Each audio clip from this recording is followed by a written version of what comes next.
Muone vitu vya ajabu. Mzee wa Yanga, nikwambie kitu. Alafu ogopa kitu unakuja kuona macho kwa macho. Macho kwa macho. Wewe Ugandi. Wewe Ugandi. Ah bwana, si Ugandi.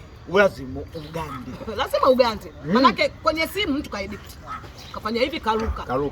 Mlemavu, kapita netball. Mlemavu, kapiga mpira wa mguu. Unajuaje? Umemuonaje kwenye simu?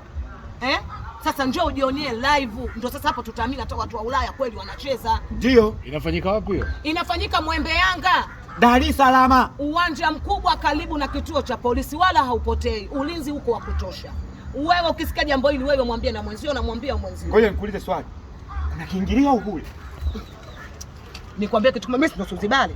Mimi sio Suzibale. Nishaongea na mkubwa, nishaongea na dada mwenye jambo lake, nishaongea na kamati, nikwambieni kitu. Tunataka tushuhudie kweli walemavu wanacheza.